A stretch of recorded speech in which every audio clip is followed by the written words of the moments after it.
Hello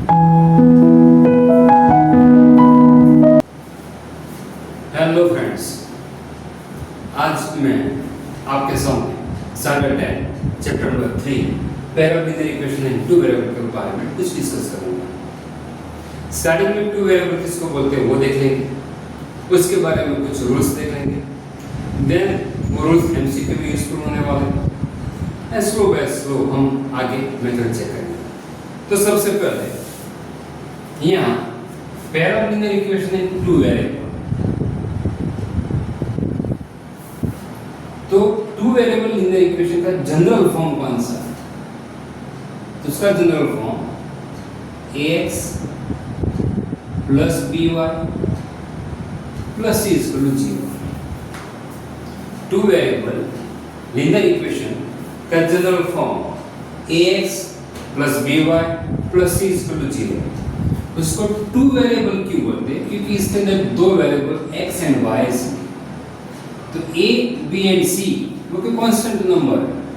suppose कुछ भी हो सकता है, 2x plus 3y plus 5 is equal to 0। So यहाँ x एंड y ये आपके दोनों वेरिएबल है एंड ये आपके a, b एंड c ये तो कुछ भी कांस्टेंट हो सकता है। दैट मींस ऐसे कुछ भी हो सकता है। तो टू वेरिएबल लीनियर इक्वेशन का जनरल फॉर्म कौन सा है? ax plus by plus c is equal to 0। Okay, इसको टू वेरिएबल क्यों बोलते हैं? क्योंकि यार इसके अंदर दो वेरिएबल x एंड y है। ओके, मान लो मैं कोई दो लीनियर इक्वेशन एज्यूम कर रहा हूं। सपोज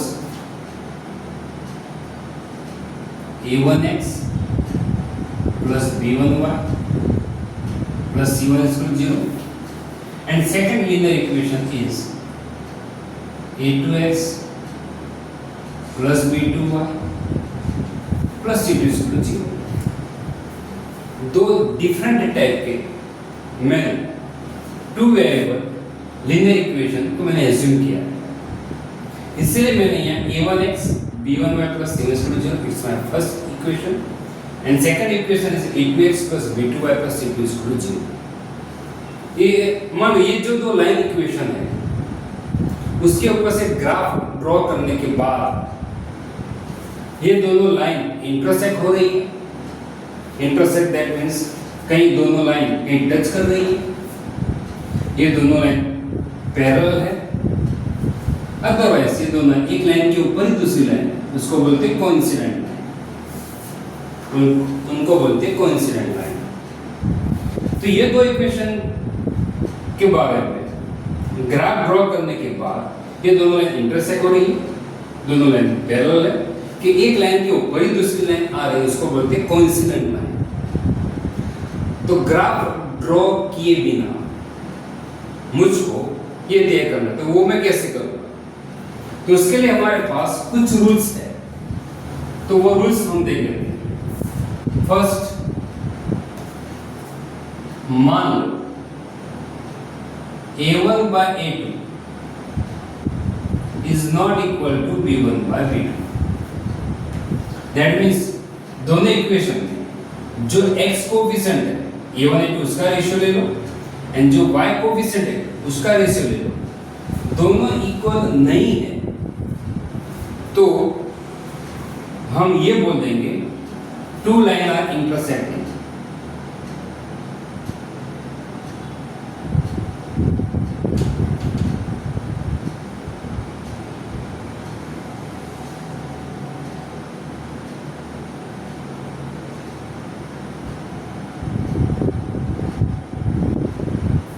तो दो लाइन इंटरसेक्ट कर रही है, दैट मींस कोई एक पॉइंट में दोनों लाइन इंटरसेक्ट कर रही है, दैट मींस इसका सॉल्यूशन मुझे कितना मिलेगा? Only one solution. So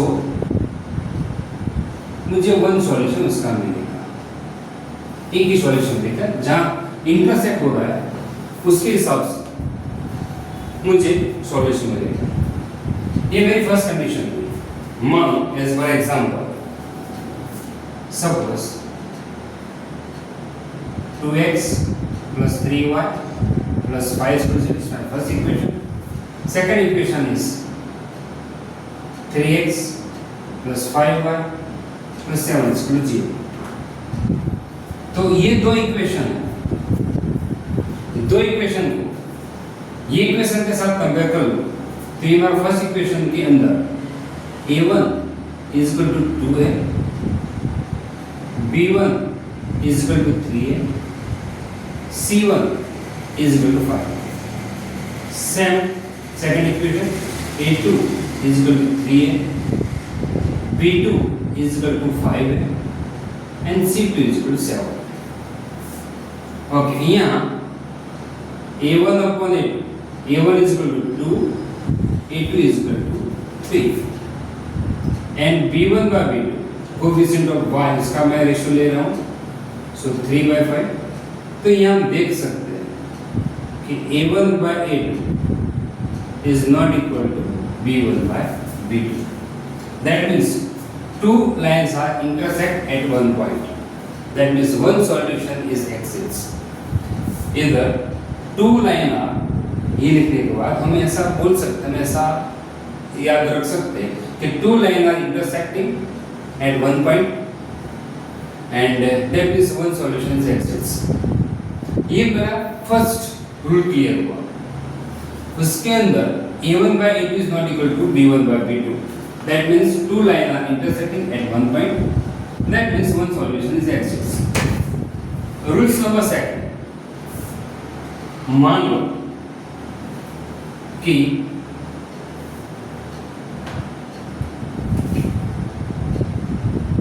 a1 by a2 is equal to b1 by b2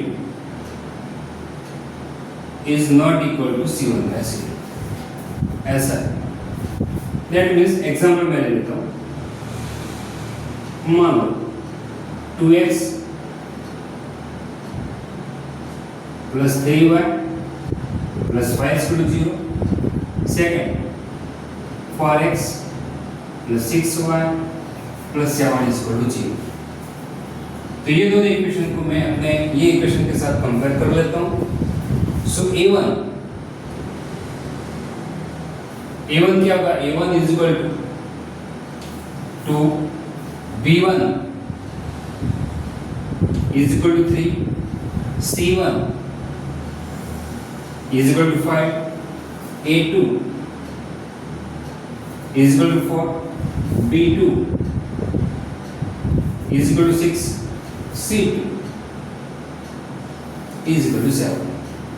Okay, next a1 by a2 is equal to 2 by 4 and 2 by 4 is equal to 1 by 2 and b1 by b2 is equal to 3 by 6, 3 by 6, 1 2 are, so 3 2 are 6, so 1 by 2. a1 by 2 is equal to 1 by 2 and b1 by b2 is 1 by 2. Now check c1 by c2. c1 by c2 is equal to 5 by 7. तो यहाँ आप देख सकते हैं कि a1 by a2 is equal to b1 by b2 है, ये दोनों सेम है, बट c1 by c2 वो सेम नहीं है. तो इस कंडीशन में ये फर्स्ट इक्वेशन आपने जो भी लाइन ड्रॉ कर ली, मान लो suppose exam x and y, मान लो इसकी लाइन आपने ड्रॉ कर ली ऐसी मिलती सपोज. तो सेकंड इक्वेशन की लाइन उसको आपको सपोज ऐसे पैरेलल यहाँ या कहीं भी पैरेलल मिल जाए. तो दैट मीन्स यहाँ आपको दो लाइन कैसे मिल रही? पैरेलल. तो दो लाइन कहीं भी इंटरसेक्ट नहीं हो रही. तो इसके हिसाब से हम यहाँ क्या बोल सकते हैं? टू लाइन आर पैरेलल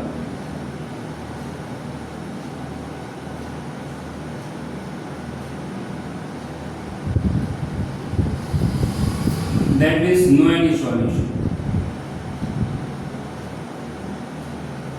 हमें यहाँ कोई भी सॉल्यूशन मिलेगा नहीं. वापस फर्स्ट कंडीशन, अगर मुझको a1 by a2 is not equal to b1 by b2 मिलता है तो इसके हिसाब से हम ये बोल सकते हैं two line are intersect at one point. Second condition is a1 by a2 is equal to b1 by b2 is not equal to c1 by c2 है. तो इसके हिसाब से हमारे माइंड में ये चलना चाहिए कि a1 by a2 is equal to b1 by b2 is not equal to c1 by c2 है। तो ये दोनों लाइन पैरेलल है, पैरेलल दैट मींस दोनों लाइन कहीं इंटरसेक्ट तो हो ही नहीं रही, दोनों लाइन इंटरसेक्ट नहीं होते, दैट मींस यहाँ मुझको सॉल्यूशन नहीं मिल रहा है। So two lines are parallel and हमको यहाँ कोई भी सॉल्यूशन नहीं मिलता, तो हम ये लिख देंगे no any solution. Third condition, मान लो कि रूल्स लिख देते हैं, a1 by a2 is equal to b1 by b2 is equal to c1 by c2 हो रहा है। मान लो कि a1 by a2 is equal to b1 by b2 is equal to c1 by c2 हो रहा है। इसके रिलेटेड मैं कोई भी दो इक्वेशन ले लेता हूँ, 2x plus 3y plus 5 is equal to 0 and second equation is 4x plus 6y plus 10 is equal to 0। Okay, अब ये दोनों इक्वेशन को मैं इसके साथ कंपेयर कर रहा हूँ। सो a1 is equal to 2,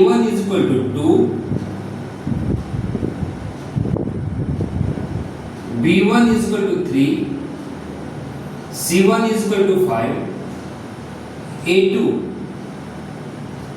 is equal to 4, b2 is equal to 6, c2 is equal to 10। Next, a1 by a2 is equal to 2 by 4, यहाँ हम कट करेंगे, so 2 2s are 4, that means 1 by 2। b1 by b2 is equal to 3 by 6 is equal to 1 by 2, यहाँ cut हो सकता है 3 by 2, so 1 by 2। and c1 by c2 5 by 10 cut होगा, 5 2s are 10, so c1 by c2 is equal to 1 by 2।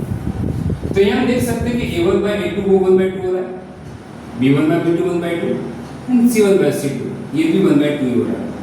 so a1 by a2 is equal to b1 by b2 is equal to c1 by c2।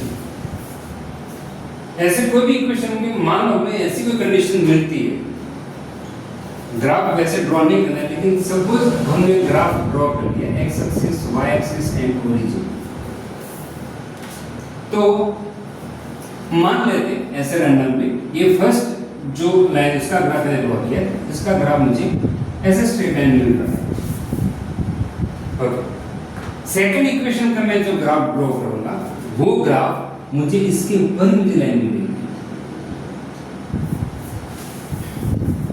That means एक line के ऊपर ही मुझे line मिल रही है, इसको बोलते हैं कोइंसिडेंट लाइन। एक लाइन के ऊपर ही दूसरी लाइन मिल रही है, उसको क्या बोल देंगे, कोइंसिडेंट। ओके, तो जहां दो लाइन एक जगह पे इंटरसेक्ट होती है हम बोलते हैं, वहां बोलते हैं कि इधर वन सॉल्यूशन। जहां पैरेलल है वहां क्या बोलेंगे, यहाँ कोई सॉल्यूशन है ही नहीं। एंड एक लाइन के ऊपर दूसरी लाइन आ रही है तो वहां क्या बोलेंगे, यहाँ इनफिनिट सॉल्यूशन। तो यहाँ हम रूल्स ये लिखेंगे, two lines are coincident line and solution कैसा होगा, इनफाइनाइटली सॉल्यूशन, इनफाइनाइट सॉल्यूशन।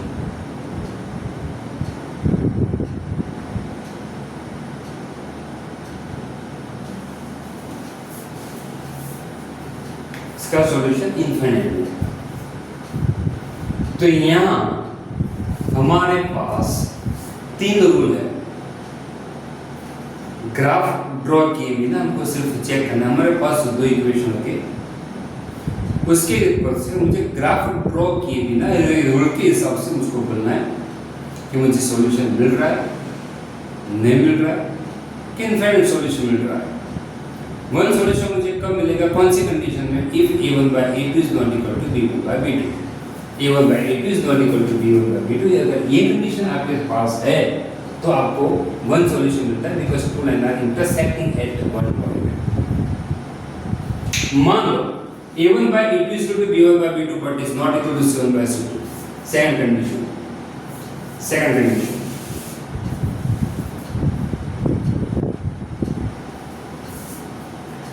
उस टाइप हम उस ऐसी कंडीशन में तो हम क्या बोलेंगे, ये two line are parallel line, दो लाइन पैरेलल है, दो लाइन कहां इंटरसेक्ट नहीं हो रही, दो लाइन कहां टच नहीं हो रही, दैट मींस मुझे सॉल्यूशन नहीं मिल रहा है, तो क्या लिखेंगे, नो एनी सॉल्यूशन एग्जिस्ट, खत्म। कौन सी कंडीशन में, जब लाइन पैरेलल होती है तब। Last condition a1 by a2 is equal to b1 by b2 is equal to c1 by c2 है। तो यहाँ अगर ऐसी कंडीशन है तो एक लाइन के ऊपर ही दूसरी लाइन आ रही है, अगर एक लाइन का ग्राफ ड्रॉ किया, दूसरी लाइन का भी ग्राफ ड्रॉ किया, तो एक लाइन के ऊपर ही दूसरी लाइन आ रही है, तो इसको हम क्या बोलेंगे, कोइंसिडेंट लाइन। क्या बोलेंगे, कोइंसिडेंट लाइन। उसका सॉल्यूशन इनफाइनाइट, क्यों, यहाँ लॉट्स ऑफ पॉइंट मुझे interest, lots of point common point मुझको मिलने वाला है, लॉट्स ऑफ कॉमन पॉइंट मिलने वाला है, तो इसीलिए हम यहाँ बोलेंगे सॉल्यूशन इनफाइनाइट है। ये कंडीशन के हिसाब से बोलेंगे two lines are coincident line, क्योंकि एक लाइन के ऊपर दूसरी लाइन आ रही है। ओके, अब एक इक्वेशन ऐसा भी होता है कि आपको दो इक्वेशन दे देते हैं, उसके हिसाब से आपको बोलना है ये कंसिस्टेंट है या नहीं, कंसिस्टेंट है या नहीं, आपको ये बोलना है। तो ऐसे कौन से कंडीशन में होता है, तो जब आपको सॉल्यूशन मिलता है, जब आपको सॉल्यूशन मिलता है तब बोल सकते हैं कि two lines are consistent line, otherwise inconsistent. Solution सुनो, ध्यान से सुनो, आपको जो सॉल्यूशन मिलता हो तो वहां क्या लिखोगे, कंसिस्टेंट लाइन, और आपको सॉल्यूशन नहीं मिलता तो वहां क्या लिखोगे, इनकंसिस्टेंट। तो सॉल्यूशन कहाँ मिलता है, सॉल्यूशन फर्स्ट केस में मिलता है, मुझे ओनली वन सॉल्यूशन मिलता है। लास्ट इनफाइनाइट सॉल्यूशन तो है, सॉल्यूशन तो है, सॉल्यूशन तो है, तो इसको क्या बोलते हैं, कंसिस्टेंट।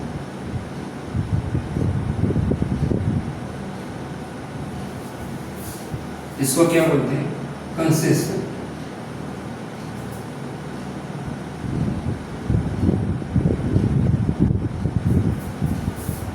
तो जहां सॉल्यूशन नहीं मिल रहा है उसको क्या बोलेंगे, इनकंसिस्टेंट।